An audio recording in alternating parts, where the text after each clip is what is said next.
Amén, amén, aleluya, aleluya. Toma su asiento. La verdad que es tan profundo cuando escuchan la enseñanza de todo, esta enseñanza tan profunda de su palabra. Y cuando se habla de heredero, que hemos dado anteriormente varios capítulos de que se trataba de heredero. Y se escucha tanto para ser un heredero, qué se necesita, cómo se recibe para ser heredero, qué es lo que se necesita. Y también se encuentra el testamento, un testamento que nos deja alguien que ya no está, que deja de existir y hace un testamento. Alguien que tiene que dejar ese testamento para que como hijo recibamos esa herencia. Y en estos días veía cómo las leyes avanzaron, tanto las leyes, y han cambiado mucho. Y había una discusión entre hijos, entre padres y dos hijos. Y el tema era que si le dejaba a uno la herencia, que se la quería dar el padre, pero que había una condición, diga conmigo, condición, de que cuides al padre hasta la muerte. Dejarle la herencia, pero con una condición, que cuidara de él. El tema era que el problema, que cómo saberlo, que iba a cuidar de él. Y ahí venía la discusión y el tire y afloje de los dos hijos, y de esto que me va a desheredar y que me va a sacar, y estaba. El abogado, lógicamente, enseñaba, educaba y de la manera que las leyes estaban establecidas. Y cómo podía desheredar al otro. Bueno, todo estaba, hoy día está todo cambiado. Así que llegaban a ver si podían hacer eso. Pero no se logró de esa circunstancia que ese hijo no iba a poder cuidar de ese padre. Y ahí fue todo el cambio, ahí vino todo, ¿no? Pero que sí se puede hacer ese cambio. Y también respecto a mí, entre pastores hablamos, y las cosas que suceden en la iglesia con la herencia pastoral, de cuando cuántos revuelos surge cuando en ese momento de que quién va a quedarse con la iglesia, quién va a heredar la iglesia, el ministerio. Y he tenido tantos pastores que ya me ganaron, que ya antes del COVID y antes, y ahora muy poco, que han partido, y que lógicamente que luego allí se preguntaban quién va a ser el sucesor o heredero. Y ahí venía todo un proceso donde muchos ya estaban ahí diciendo: a mí me toca, a mí me va a elegir, y esto seguramente que yo por los años y por esto, y yo soy hijo espiritual, y yo nací en esta iglesia, y así. Y no era nada de eso, sino que la muerte llega cuando uno inesperadamente llegó el fallecimiento, y en verdad esa persona que fue elegida por el Espíritu Santo, por el Señor, que había dejado ya el papá todo, había elegido a esa persona que continuara con la visión con esa visión, según el corazón de ese padre y el de Dios, de que continuara con esa visión. Y bueno, muchos no estaban de acuerdo que le tocara esa herencia, muchos no tanto. Y muchos se habían ido de esas congregaciones, se van por esa, cuando le toca esa transferencia, o le toca esa, el que no se ha hecho el pase de antorcha, se dice, ¿no? El pastor se demora en pasar la antorcha. Y entonces ahí surgen todo ese tema. Conocí el caso de Omar Cabrera, el reverendo Omar Cabrera, que lo seguí muy jovencito, tenía 18 años cuando conocí a su papá. Pero después, al pasar el tiempo, él traspasó la antorcha y bendijo a su hijo, Omar Jr. Y ahí traspasó, porque todos esperaban también en ese momento que Omar ya no podía hablar. Omar no podía hablar. Ya tenía muy poca fuerza, Omar.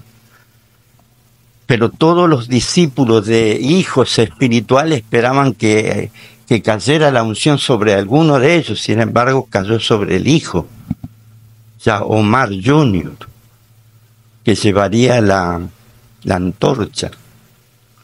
Y así continuó. Hasta hoy día Omar Jr. continúa con la visión, ¿no? Y muchos de ellos reconocieron a Omar Jr. y siguió la visión. Y después tantos otros pastores, líderes. El último que tenemos que no pasó la antorcha, que se demoró, fue el pastor Carlini. Nuestro amado pastor hizo todo bien, pero no se esperaba la muerte.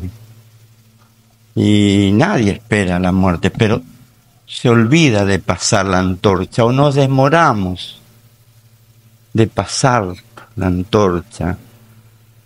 Usted sabe que eso es bíblico. Es bíblico. Usted sabía que pasar la antorcha es bíblico. Amén. Es bíblico. Pasar la antorcha. Y a veces pasa el tiempo, y mañana, y cuándo lo va a hacer, y después, bueno, todo está bien, el pastor se siente mejor, está más sano, pero luego digamos, la vida no la tenemos comprada. Cuando el Señor quiere, nos viene a buscar y nos lleva. Así que todo eso, la iglesia no está exento, ni el pastor, ni su líder, nadie está exento. Tiene que saber que los tiempos son del Señor. Y eso es importante.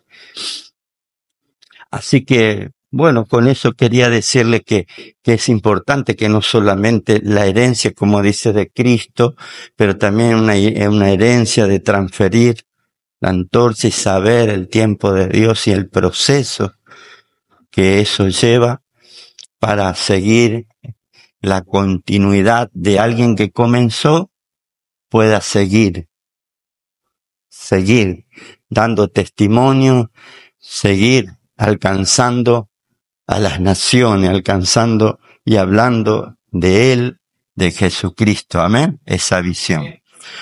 Y qué hermoso, ¿no? Porque todo hombre comienza con una palabra, comenzó con esa fe, ¿no? Cada pastor, cada líder que haya comenzado una obra comenzó con una palabra y con un poquito de fe. Y eso lo vamos a ver ahí en Romanos, capítulo 12, versículo 3. Allí las Escrituras nos habla de todo, de la fe.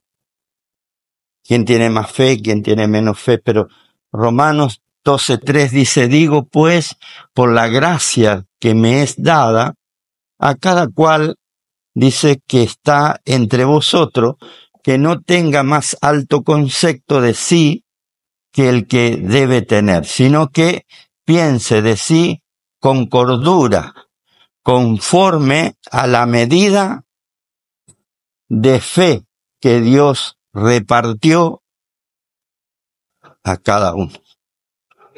Qué hermoso es saber que Dios repartió y nos haya repartido una medida de fe.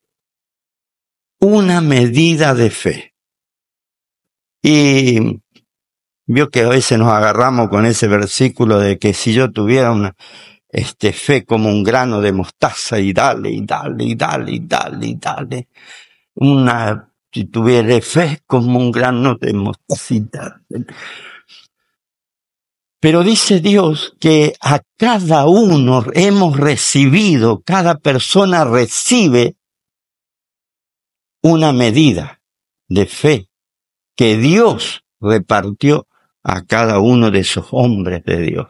Por eso llegaron a donde llegaron. Porque le tuvo una medida de fe que recibió de Dios. Y por esa medida de fe son lo que hoy vemos nosotros que nos han dejado palabras, nos han dejado testimonio, nos han venido dejando todo el trabajo que Dios estuvo trabajando a través de esa persona con esa medida de fe, que ellos entendieron que con esa fe podías llegar a hacer todo lo que ellos se propusieron y trabajar. Amén. Y entonces, como dice Hebreos, capítulo 11, versículo 1, dice 11:1 de Hebreos, dice, es pues la fe, la certeza de lo que se espera. Amén. Y la convicción de lo que no se ve. O sea que todo lo que de lo que no se veía, ¿no? Se trabajó por medio de esa medida de fe que a cada uno ha recibido. Cada uno ha recibido una medida de fe. Y a través de esa medida de fe se ve cada persona de lo que ha logrado y ha alcanzado. El trabajo juntos, unidos, que han juntado esa fe y han trabajado. En Hebreos versículo 6 dice, pero sin fe es imposible agradar a Dios, porque es necesario que el que se acerca a Dios crea que le hay y que es galardonador de los que le buscan. Amén. Ahí también dice que sin fe es imposible agradar a Dios.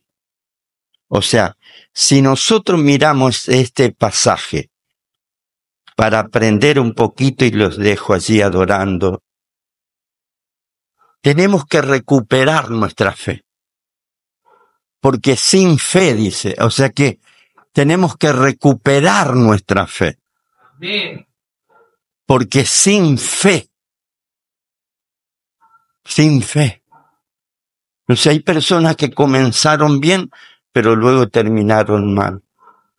No creyendo. Creían los milagros, creían sanidad, creían, y ahora van a los médicos, corren a los médicos rápidamente. Y antes no, antes corría el sacerdote, corría a la casa de Dios, óreme, ore por mí. Entonces, ahí vemos nosotros la fe. Una fe que cambia, una fe que ya ahora no es la misma fe, sino que ahora esa fe tiene que ser recuperada. Nosotros tenemos que recuperar esa fe en las naciones, en nuestro país, en distintos barrios, en cada lugar donde conocemos nosotros y hemos trabajado. Siempre lo que hablamos es, ¿cómo ha decaído tu barrio? Antes había campaña, había más iglesia, había más hermanos. Nos cruzábamos entre hermanos. ¿Y vos dónde? Y yo voy a adorar al Señor, a mi iglesia. Sí, ¿y cuál es tu pastor? Y así era una cosa, un avivamiento y un mover portador de esa fe. Pero luego a esa persona ya no va a la iglesia. O si va una vez, un domingo, si se acuerda de Dios, como acordándose de Dios. Se acuerda una vez, un domingo. Y así lo tiene al Señor como un amuleto. Y se acostumbra como un amuleto de llevar allí a Dios. Pero que la fe de esa persona no fue así. Anteriormente era una persona de fe, que transmitía fe, hablaba a la gente, usted lo escuchaba y hablaba a todo el mundo, y tenía una misión grande. Tal es así que transmitía en las casas, y le hablaba a sus hijos, sí, vamos a hacer esto, vamos a invitar, vamos a colaborar, y mirá, y le comentaba que hacía falta que trasladen la gente a la iglesia, y llegaban a la casa y ahí se hablaba y se comunicaba y se unía la fe. Si ahí aparecía la fe de cada uno, la medida de fe de cada uno. Y uno ya lo miraba al otro porque decía, es bastante grande tu fe. Porque a veces lo escuchaba a mi hijo y decía, pero la verdad que me sorprende. Me sorprendía cuando decía, sí, lo vamos a poder hacer. Sí, yo pienso que de esta manera, decían. Y dice, pero ¿cómo puede ser? No se me había ocurrido, no tenía eso yo en mente. No, mi fe no me alcanzaba. Porque cada uno tenemos una medida de fe.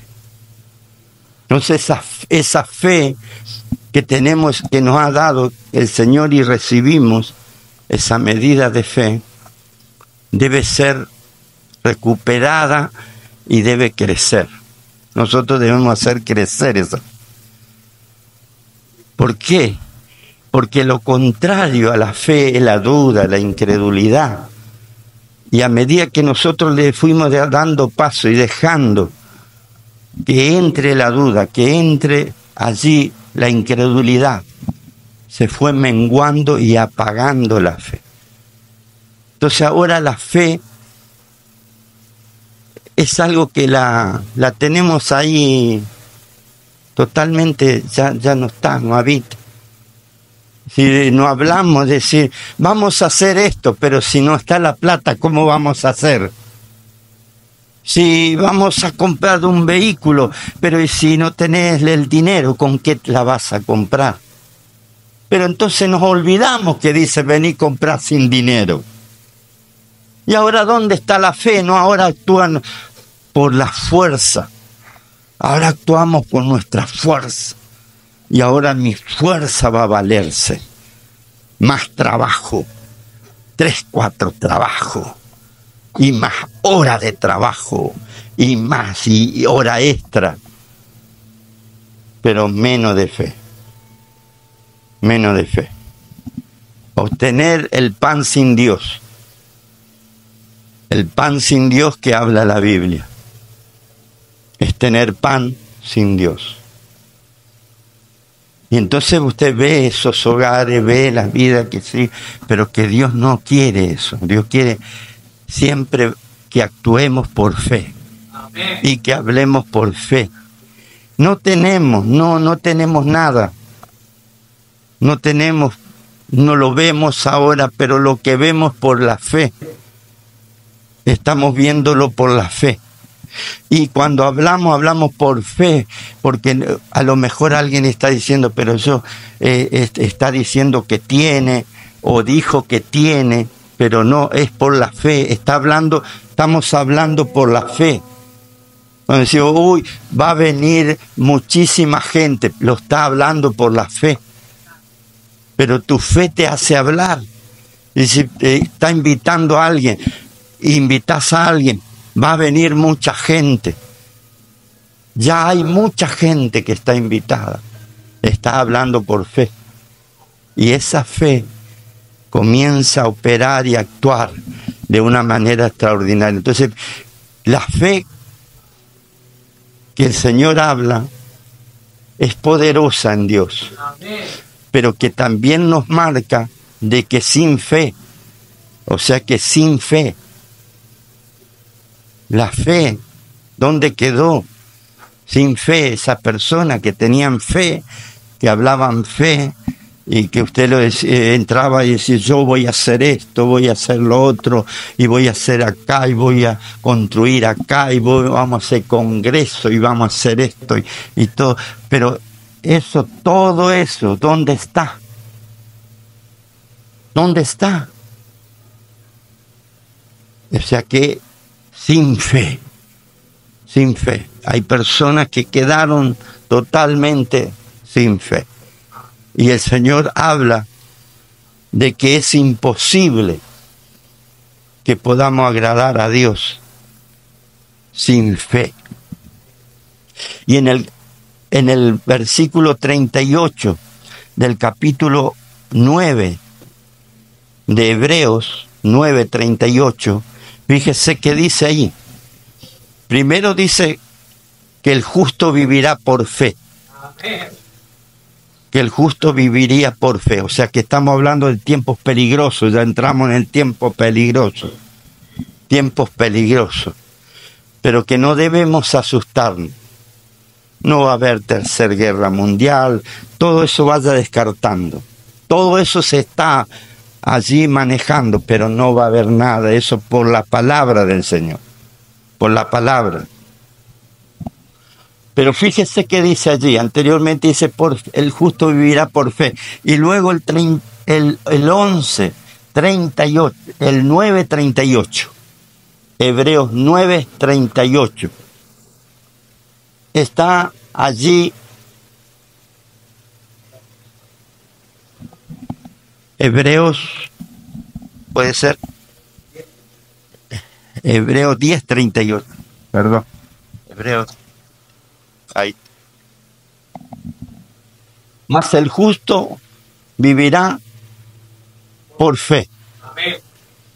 Por fe. Y si retrocediere, no agradará a mi alma. Versículo siguiente. Fíjese. Pero nosotros, diga conmigo, pero nosotros no somos de los que retrocedemos para perdición, sino de los que tienen fe, preservación de nuestra alma. De nuestra alma. Hermano, no hay más cosa más importante que la misión de la iglesia es la preservación de las almas. Cuando no se habla de las almas, cuando un hermano ya no te habla, venía interesado en las almas, pero luego ya no te habló más de las almas, ¿dónde quedó esa fe? Dice ahí claramente, la palabra de Dios. La palabra de Dios es el mismo Cristo. Dice claramente allí que es imposible agradar a Dios sin fe. O sea que perdió la fe. Yo me preguntaba cuántas familias quedaron sin fe, cuántos matrimonios que se prometieron fielmente, alguien quedó sin fe y la otra persona siguió insistiendo, se levantó y siguió luchando. Veo personas que siguieron con fe, pero uno o el otro vemos que quedó sin fe. Líderes sin fe, totalmente sin fe. Pero dice la Escritura que nosotros no somos de los que retroceden para perdición. Nosotros no somos. Nosotros estamos aquí porque estamos representando el reino de Dios. Estamos representando. Y cuando vemos las escrituras nos impacta en todas las áreas. Personas extraordinarias que aparecen en la Biblia. Y aparecen allí por una y única vez. Y que honraron al Señor. Me hace recordar la mujer samaritana junto al pozo. Una mujer junto al pozo que llega Jesús a ella. Y le cambia la vida. Tremendamente. Y luego ella va y testifica. Habla del Señor a todo el mundo. Y se desaparece. No se habla más de ella. Usted va a ver la muchacha que trabajaba allí en la casa de Naamán. Naamán era un general del ejército. Y ella se acerca a esta muchacha que trabajaba allí en su casa, en la casa de un general. Y sabía que el general tenía lepra. Y se habla de esta muchacha también, que le habla a la esposa de Naamán y le cuenta y le dice, ¿sabes qué? Yo conozco un profeta, yo conozco un hombre de Dios que lo puede sanar. Y después luego no se habla más nada de eso. Vaya meditando porque después no se va a hablar nada de mí ni nada, solo de Cristo. Y dice la Escritura que luego no se supo más nada de esa muchacha. La vida de Ananías. Saulo dice que cae del caballo cuando va a matar un asesino que iba a matar, a destruir y matar a los cristianos. Nos habla la Escritura que en el camino se aparece Cristo y le dice, ¿por qué me persigue? Y usted conoce todo. ¿Por qué me persigue? Y cae del caballo, queda ciego. Y Dios se le aparece a un joven, diga conmigo, Ananías. Ananías. Y le habla a Ananías y le dice, Ananías, ve, porque allá en tal lugar te está esperando Saulo. Y luego que Ananías obedece, por eso es importante que cuando escuchemos la voz de Dios, que vos sabes que Dios te está hablando, que tenés que ir a alguien, que tenés que ir a esa persona, tenés que ir a ese hombre, mujer, a ese niño, a esa joven, a tal lugar y hablarle a esa persona que te manda el Señor. Hay que obedecerle, porque la obediencia desata el poder de Dios. Amén.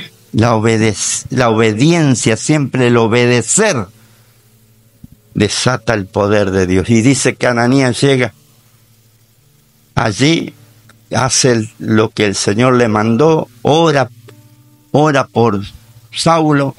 Saulo recibe la vista, lo lleva a una calle llamada La Derecha, que donde estaba allí, lo lleva y luego lo deja a Saulo, lo deja allí ya ahora con la vista, y donde Saulo pasa durante 3 meses allí en la presencia del Señor, en ayuno, y luego sale a predicar a todos los lugares. Pero de Ananías no se habla nunca más. Su aparición está todo ahí. Y en cuántas personas pasa lo mismo. Nos habla de cómo honrar a Dios. Nos habla de que nosotros tenemos que honrar a Dios. Y nos habla de que a veces nos olvidamos de honrar al Señor. Tenemos que honrarle a Dios, a nuestro Padre.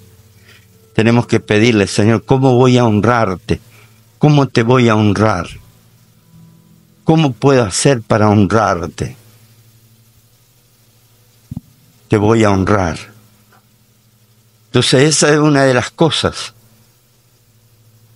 que, como las cosas terrenales, que nos habla: honra a tu padre y a tu madre y tendrás larga vida. Amén. Entonces nos habla de honra.